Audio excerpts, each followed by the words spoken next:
Hello friends, welcome back to my channel namumbusinessseiyalaam. இன்னைக்கு நம்மளோட சேனல்ல ஒரு பேக்கிங் இண்டஸ்ட்ரியில நம்ம ஒரு பிசினஸ் செய்யணும். அதே போல ஒரு ஃபார்மா காஸ்மெட்டிக் இண்டஸ்ட்ரி, இந்த எல்லா இண்டஸ்ட்ரி, அதாவது ஃபுட்டு, ஃபார்மா, காஸ்மெட்டிக்ஸ், இந்த மாதிரி எல்லா இண்டஸ்ட்ரியிலுமே பேக்கிங் அப்படின்னு ஒரு டிபார்ட்மெண்ட் இருக்கும்.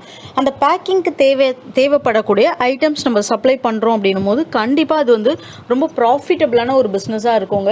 ஏன்னா நம்ம ஃபுட் மேனுஃபேக்சர்ஸ் பண்ணுறவங்களா இருந்தாலும் சரி, இல்லை ஃபார்மா காஸ்மெட்டிக்ஸ் எந்த ஒரு ப்ராடக்ட் மேனுஃபேக்சரிங் பண்ணுறவங்களுக்கும் பேக்கிங் அப்படின்றது ரொம்ப ரொம்ப அவசியம், நம்ம எல்லாருக்குமே தெரியும். ஸோ அந்த ஒரு பிஸ்னஸை பற்றி தான் இன்றைக்கி பார்க்க போகிறோம். ஒரு நாளைக்கே பார்த்தீங்க அப்படின்னா இந்த பிஸ்னஸை பொறுத்த அளவுக்கு நம்மளால் 20,000 30,000 வரைக்கும் கூட ஏர்ன் பண்ண முடியும். இது ரொம்ப லார்ஜ் ஸ்கேலான பிஸ்னஸ். ஸோ இதுக்கு தேவையான டீட்டெயில்ஸ் எல்லாம் பார்த்துடலாம். இப்போ தான் ஃபர்ஸ்ட் டைம் நம்மளோட சேனலை பார்க்குறீங்க, இன்னும் நீங்கள் சப்ஸ்கிரைப் பண்ணலன்னா ப்ளீஸ் கீழே ரெட் கலர் பட்டனை ப்ரெஸ் பண்ணி சப்ஸ்கிரைப் பண்ண மறக்காதீங்க. அப்படியே பக்கத்தில் உள்ள பெல் ஐக்கானை கிளிக் பண்ணிடுங்க. ஸோ தட் நான் போடுற வீடியோஸ் உங்களுக்கு ரெகுலர் அப்டேட்ஸாக கிடச்சிடும். கான்செப்ட்குள்ளே போயிடலாம். இது என்னன்னு பார்த்தீங்கன்னா இந்த பபிள் ரேப் அப்படின்னு சொல்லுவாங்க பார்த்தீங்களா, அதுவும் அதே போல் இந்த ஃபோம் பேக் அப்படின்னு சொல்லுவாங்க. இது எல்லாத்துக்குமே தேவைப்படுறது பார்த்தீங்க அப்படின்னா ஒரே ரா மெட்டீரியல் தான், பபிள் ரேப் ரோல் அப்படின்னு சொல்லுவாங்க. அந்த ரோல் மூலயமாவே உங்களால் ஈஸியாக இந்த மாதிரியான பேக்ஸ், இந்த டபுள் ரேப், அந்த முட்டையாக இருக்கும் பார்த்தீங்களா, அந்த மாதிரியான பேக்ஸும் உங்களால் பண்ண முடியும் மேனுஃபேக்சரிங். அதே போல் உங்களால் ஃபோம் ஷீட்ஸும் இதில் பண்ண முடியும். இதுக்கு ஒரே ஒரு மிஷின் தாங்க தேவை. ஸோ இந்த மிஷினை பொறுத்தளவுக்கு சைஸ் வாரியாக நம்மளால் பேக்ஸ் மேக் பண்ண முடியும். ஃபோம் பேக்ஸாக இருந்தாலும் சரி, அதே போல் உங்களுக்கு பபிள் ரேப் பேக்ஸாகவே இருந்தாலும் சரி. பேக்கிங் இண்டஸ்ட்ரியை பொறுத்தளவுக்கு நம்ம இ-காமர்ஸ் சைட்ஸில் 99% யூஸ் பண்ணுறது பார்த்திங்கன்னா இந்த பபிள் ரேப்பும் இந்த ஃபோம் ஷீட்ஸும் தான். எல்லா விதமான ப்ராடக்ட்ஸும் சேஃபாக இருக்கிறதுக்கு நமக்கு ரொம்ப ரொம்ப பயன்படுறது பார்த்திங்கன்னா இந்த பபிள் ரேப்பும் இந்த மாதிரியான ஃபோம் ஷீட்ஸும் தான். ஸோ இந்த பபிள் ரேப் ஃபோம் ஷீட்ஸை பொறுத்தளவுக்கு இதில் டிஃப்ரெண்ட் சைஸஸ் இருக்குதே தவிர இதோட ப்ராசஸிங் எல்லாமே உங்களுக்கு சேம் தாங்க. இப்போ இந்த பிஸ்னஸை பொறுத்தளவுக்கு ஒரு ஆவரேஜ் ப்ராஃபிட் அப்படின்னு நம்ம எடுத்துக்கிட்டோம் அப்படின்னா நம்மளால் ஒரு பேக் பண்ணுறோம் அப்படின்னா ஒரு பேக் 60 பைஸ் வரைக்கும் நம்மளால் ஆவரேஜாக ப்ராஃபிட் அப்படின்றத வைக்க முடியுங்க. ஸோ 60% 60 பைஸே வைக்கிறோம் அப்படின்னா பேக்கோட சைஸ்க்கு டிபெண்ட்ஸ். ஒரு சில பேக் பெருசாக இருக்கும், ஒரு சில பேக் ரொம்ப சின்னதாக இருக்கும். அதாவது ஃபார் எக்ஸாம்பிள் நம்ம ஒரு மொபைல் ஃபோன் போடுற அளவுக்கு ஒரு பேக் இருக்குது அப்படின்னா, அதே பார்த்தீங்க அப்படின்னா ஒரு ஸ்பீக்கர் நம்ம வாங்குகிறோம், ஆர்டர் பண்ணுறோன்னா அதுக்கு வேற ஒரு பேக்கேஜ் அனுப்புவாங்க. ஆனால் எலக்ட்ரானிக் டிவைஸ், அதே போல் உங்களுக்கு பார்த்தீங்க அப்படின்னா சின்ன சின்ன மெமரி கார்டு முதற்கொண்டு பர்ஸு, வேலெட்டு, இந்த மாதிரி எதுவாக இருந்தாலும், ஒரு பிளாஸ்டிக் டப்பா, கண்டெய்னர் கிச்சனுக்காக வாங்குகிறோம், எதுவாக இருந்தாலும் இந்த பபிள் ரேப் இருக்குது பார்த்தீங்களா, இதில் போடுறதும் ஃபோம் ஷீட்டில் போடுறதும் டேமேஜ் இல்லாமல் இருக்கும். அதனால தான் அந்த ஒரு ப்ராடக்ட் யூஸ் பண்ணுவாங்க.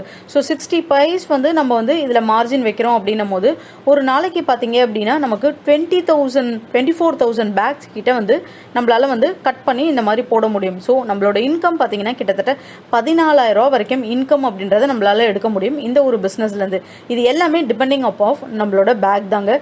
ஸோ நம்ம நார்மலாக பார்த்தீங்க அப்படின்னா இந்த மாதிரியான இண்டஸ்ட்ரி நம்ம ஒரு பிசினஸ் ஆரம்பிக்கணும் அப்படின்னு நினைக்கிறோம்னா நமக்கு என்னெல்லாம் தேவைன்னா ஃபர்ஸ்ட் மிஷின்ஸ் தேவை. அதுக்கப்புறம் பார்த்தீங்கன்னா இந்த ரா மெட்டீரியல் தேவை.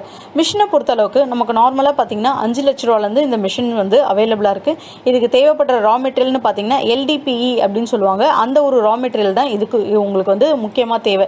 இந்த ஃபோம் ஷீட்ஸை பொறுத்த அளவுக்கு நிறைய வெரைட்டிஸ், நிறைய உங்களுக்கு பார்த்தீங்க அப்படின்னா சைஸஸில் அவைலபிளாக இருக்கும். ரோல்ஸ் தான் எல்லாமே. ஒரு ரோல் பார்த்தீங்க அப்படின்னா உங்களுக்கு 500 ரூபா முதற்கொண்டு உங்களுக்கு ஸ்டார்டிங் இருக்குது. இந்த பபிள் ரேப்போட முக்கியமான விஷயமே என்னென்னா யூனிஃபார்மாக இருக்கும் இதோட திக்னஸ். இப்போ ஒரு ப்ராடக்ட்டை வச்சு ரோல் பண்ணுறோம் அப்படின்னா அந்த ரோல் ரொம்ப பர்ஃபெக்டாக இருக்கும். எந்த சைடுமே நம்மளுக்கு அந்த ப்ராடக்ட் டேமேஜ் ஆகாது. அதோட ஸ்ட்ரென்த்தும் பார்த்தீங்க அப்படின்னா ரொம்ப ஸ்ட்ராங்காக இருக்கும், ஃபைன் ஃபினிஷாக இருக்கும் நம்மளுக்கு ப்ராடக்ட்டு. இண்டஸ்ட்ரியல் பேக்கிங் பர்பஸ்க்காகவும் கமர்ஷியல் பேக்கிங் பர்பஸ்க்கு as well as residential packing பர்பஸ்க்கு, இந்த மாதிரி எல்லா பர்பஸ்க்குமே இதை யூஸ் பண்ணுறாங்க. மெயினாக பார்த்தீங்கன்னா இந்த ஏர் பபிள் ரோல் நம்மளோட ப்ராடக்டை ஸ்க்ராட்ச் ஆகாமல் இருக்கிறதுக்கு, அப்புறம் ஷாக் ப்ரூஃபு, ரொம்ப லைட் வெயிட்டு, மாய்ஸ்சர், அதோட ஃப்ரெஷ்னஸ் ப்ராடக்டை ரீட்டைன் பண்ணும். ஈவன் பார்த்தீங்க அப்படின்னா ஃபுட்டு, ஃப்ரூட்ஸ் கூட இந்த மாதிரியான ஏர் பபிள் ரேப்பில் ரோல்ஸ் மூலயமா பேக்கிங் பண்ணி கொடுப்பாங்க. ஸோ இதுதான் முக்கியமாக இதுக்கு தேவைப்படுறது. இப்போ 500 மீட்டர் ஏர் பபிள் ரோல் அப்படின்னு பார்த்தீங்கன்னா உங்களுக்கு 1000 ரூபா ரேட்டுக்கு வரும். ஸோ இந்த ரா மெட்டீரியல் டீட்டெயில்ஸ் கொடுக்குறேன், இந்த மிஷினரோட டீட்டெயில்ஸ் கொடுக்குறேன். மிஷினை பொறுத்தளவுக்கு பார்த்தீங்கன்னா டிஃப்ரெண்ட் கைண்ட்ஸ் அது மிஷின்ஸ் அவைலபிளாக இருக்குது. செமி ஆட்டோமேட்டிக், ஃபுல்லி ஆட்டோமேட்டிக், இந்த மாதிரி டிஃப்ரெண்ட் கைண்ட்ஸ் இருக்கிறதுனால அதுக்கேற்ற மாதிரியான ப்ரொடக்ஷன்ஸ் கொடுக்கும். உங்களுக்கு இந்த ரேப்லேயே இந்த ஃபோம் பேக்கும் மேனுஃபேக்சரிங் பண்ணிட முடியும். சேம் அதுதான் உங்களுக்கு. அதே போல் உங்களால் இந்த ஏர் பபிள் இதுவும் மேனுஃபேக்சரிங் பண்ண முடியும். மிஷின், அப்புறம் உங்களோட ஒர்க்கிங் ஸ்பேஸ், இதெல்லாம் பொறுத்தளவுக்கு ஒரு 1500 ஸ்கொயர் ஃபீட் உங்களுக்கு ஸ்பேஸ் இருந்தது அப்படின்னா இந்த ஒரு பிஸ்னஸை வந்து உங்களால் ஈஸியாக எடுத்து பண்ணிட முடியுங்க. இந்த ஒரு பிஸ்னஸை பொறுத்தளவுக்கு உங்களுக்கு ஹைலி ரெசிஸ்டன்ட் யூவி ரேடியேஷன் இருக்குது பார்த்தீங்களா, அதுதான் இதோடைய மெயின் ஃபீச்சர்ஸே. இந்த ஒரு ப்ராடக்ட்டை பொறுத்தளவுக்கு நீங்கள் பேக்கிங் இண்டஸ்ட்ரியில் வந்து இதை வந்து இன்வால்வ் பண்ணுறீங்க அப்படின்னா கிட்டத்தட்ட வந்து 80லேருந்து 100 பீசஸ் வரைக்கும் பர் ஆர்க்கே வந்து ப்ரொடக்ஷன் கொடுக்கும் உங்களுக்கு. ஸோ ப்ரொடக்ஷனை பொறுத்தளவுக்கு உங்களுக்கு மிஷின்ஸ்க்கு நீங்கள் என்ன டைப் ஆஃப் மிஷின் வாங்குறீங்களோ அந்த அளவுக்கு தான் உங்களுக்கு வந்து ப்ரொடக்ஷன் அப்படின்றத கொடுக்கும். ஸோ அகெயின் நான் சொல்கிறேன், இது மேனுவலாக ரொம்ப சின்ன மிஷின்ஸாக இருக்குது பார்த்தீங்களா, அந்த மாதிரி சின்ன மிஷின்ஸும் இருக்குது. அந்த மிஷின்லாம் பார்த்தீங்க அப்படின்னா உங்களுக்கு ரொம்ப விலை குறைவு. அதாவது விலை குறைவு அப்படின்றத விட உங்களுக்கு என்ன ரேட் வரும்னா 30,000, 20,000, 25,000 அந்த ரேட்டுக்கு வரும். ஸோ உங்களுக்கு வேணும்னா நான் அந்த ஒரு பிஸ்னஸையும் உங்களுக்கு மிஷினரிஸும் உங்களுக்கு நீங்கள் கொடுக்குறேன். நீங்கள் மிஷின்ஸ் வச்சு யூஸ் பண்ண முடியுமான்னு பாருங்கள். இது என்னன்னா இண்டிவிஜுவலாக ஒரு அந்தந்த சின்ன கடைங்களுக்கு யூஸ் பண்ணுவாங்க பார்த்தீங்களா, அந்த மாதிரி யூஸ் பண்ணுறது. இந்த ஏர் பபிள் ரேப் பார்த்தீங்கன்னா 400 mm, அதுக்கப்புறம் ஏர் டியூப்ஸ் இதில் பண்ணுவாங்க. அது வந்து பார்த்தீங்கன்னா 600 mm 800 mm வரைக்கும் தான் பண்ண முடியும். ஒரு சின்ன கமர்ஷியல் யூசேஜ்க்காக வீட்டுங்களில் யூசேஜ் பண்ணிப்பாங்க, ஒரு சின்ன சூப்பர் மார்க்கெட்ஸில் யூசேஜ் பண்ணிப்பாங்க பார்த்தீங்களா, அதுக்காக பண்ணுறதுங்க.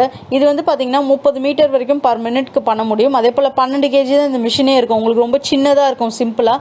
ஸோ கமர்ஷியலாக ஒரு இண்டஸ்ட்ரியலுக்கு நீங்கள் சப்ளை பண்ணுற அளவுக்கு இந்த மிஷின்ஸ் வந்து உங்களுக்கு ஈடு கொடுத்து வேலை செய்யாது. நான் சொன்ன மாதிரியான இந்த பெரிய type of machine, commercial machines நீங்கள் வாங்கும் போது தான் இந்த 20,000 பீஸ் 30,000 பீஸ் அப்படின்ற ப்ரொடக்ஷன் வந்து உங்களுக்கு கிடைக்கும். இது கமர்ஷியல் இண்டஸ்ட்ரியில் உங்களுக்கு நார்மலாக எல்லா டைப் இ-காமர்ஸ் சைட்ஸ்லையும் சரி, அதே போல் காஸ்மெட்டிக் இண்டஸ்ட்ரியில் சரி, ஃபுட் பேக்கிங் இண்டஸ்ட்ரியில் சரி, எல்லா இடத்துங்களையுமே அதிகமான வரவேற்பு அப்படின்றது இருக்குங்க. ஸோ இந்த ப்ராடக்டை நீங்கள் ஒரு ப்ராப்பராக ஆரம்பிக்கணும் அப்படின்னா அதுக்கேற்ற ஒரு சில விஷயங்கள் இருக்குது. அதாவது மார்க்கெட்டோட ரிசர்ச் நீங்கள் தெரிஞ்சிருக்கணும். உங்களோட பொட்டென்ஷியல் காம்படிட்டர்ஸ் யார், அவங்க வந்து எப்படி க்ரோத் வந்து கொண்டு வந்திருக்காங்க, என்ன ப்ரைஸிங், அவங்க இன்கேஸ் முடிஞ்சதுன்னா அவங்களோட சப்ளைஸ் டீட்டெயில்ஸ்லாம் கான்டாக்டர்ஸில் கொடுத்துருப்பாங்க. அங்கே போய் கான்டாக்டர்ஸில் பாருங்கள், இதெல்லாம் எங்களோட கஸ்டமர்ஸ்னு கொடுத்துருப்பாங்க. எந்த மாதிரியான கஸ்டமர்ஸ் அவங்களுக்கு இருக்காங்க, என்ன மாதிரியான மார்க்கெட்டிங் ஸ்ட்ராட்டஜிஸ் நீங்கள் இம்ப்ளிமெண்ட் பண்ணணும், இந்த மாதிரி ஒரு ஒர்க் அரவுண்ட் பண்ணுங்கள். அது இல்லாமல் லீகல் லைசன்ஸு, அந்த சேஃப்டி ஸ்டாண்டர்ட்ஸ் ரெகுலேஷன்ஸ் லைசன்ஸு, இந்த மாதிரியான லைசன்ஸ் எடுங்க. மேனுஃபேக்சரிங் செட்டப்க்குன்னு ஒரு இடம், அதாவது இந்த பபிள் ஃபார்மிங் யூனிட்ஸ்க்கு, அதே போல் ஸ்லிட்டிங் மிஷின்ஸு, உங்களுக்கு வைண்டிங் மிஷின்ஸ், இந்த மாதிரி இந்த மிஷின் போடுறதுக்கான ஒரு ஸ்பேஸு, ப்ரொடக்ஷன், நீங்கள் ஸ்டோரேஜ், அப்புறம் பேக்கிங் பண்ணி வைக்கிறதுக்கு, இந்த மாதிரி விஷயங்களும் நீங்கள் பண்ணுங்கள். ரா மெட்டீரியல்ஸை பொறுத்தளவுக்கு LDPE அப்படின்வாங்க, அதாவது லோ டென்சிட்டி பாலித்தின் அப்படின்னு சொல்லுவாங்க, லோ டென்சிட்டி பாலித்தின் ரெசின் அப்படின்னு சொல்லுவாங்க. இதுதான் பிரைமரி ரா மெட்டீரியலாக இதில் பயன்படுத்தக்கூடியதுங்க. அது வந்து பார்த்தீங்கன்னா காமன்லி இந்த பிளாஸ்டிக் சப்ளையர்ஸ் இருக்காங்க பார்த்தீங்களா, அவங்க இந்த ப்ராடக்ட் வந்து சப்ளை பண்ணுவாங்க. ஸோ குவாலிட்டியாக எப்பயுமே உங்களுக்கு வந்து தடப்படாமல் ரா மெட்டீரியல் கிடைக்கிறத நீங்கள் கன்ஃபார்ம் பண்ணிக்கோங்க. ப்ரொடக்ஷன் ப்ராசஸை பொறுத்தளவுக்கு இந்த உங்களுக்கு பபிள் ரேப் ஷீட்ஸை பொறுத்தளவுக்கு உங்களுக்கு எக்ஸ்ட்ரூடிங் மிஷின்ஸ்னு இருக்குது பார்த்தீங்களா, இந்த மிஷின் மூலயமா தான் உங்களுக்கு வந்து இந்த soft foam like bags manufacturing பண்ணுறதுக்கும் சரி, இந்த டபுள் ரேப்பாகவே ரோல்ஸாகவே உங்களுக்கு பேக்ஸ் வந்து சைஸஸ் நீங்கள் செட் பண்ணிட்டீங்கன்னா அந்த சைஸஸ்க்கு மாதிரி இது மேனுஃபேக்சரிங் பண்ணிடும். டிரான்ஸ்போர்ட்டேஷன்ஸ், அதுக்கப்புறம் ஸ்டோரேஜ், மார்க்கெட்டோட டிமாண்டு, இது எல்லாம் வச்சு நீங்கள் இந்த பிஸ்னஸ் ஸ்டார்ட் பண்ணீங்க அப்படின்னா கண்டிப்பாக இந்த பிஸ்னஸில் நல்ல ஒரு சக்ஸஸ்ஃபுல்னஸ் கிடைக்குங்க. இதுக்கு தேவையான எல்லா டீட்டெயில்ஸும் நான் டிஸ்கிரிப்ஷனில் கொடுக்குறேன், செக் பண்ணி பாருங்கள். உங்களுக்கு இந்த வீடியோ பிடிச்சிருந்தா நம்ம சேனலை சப்போர்ட் பண்ணுங்கள், சப்ஸ்கிரைப் பண்ணுங்கள், அப்படியே உங்கள் ஃப்ரெண்ட்ஸ் அண்ட் ஃபேமிலிஸ் கூட ஷேர் பண்ணி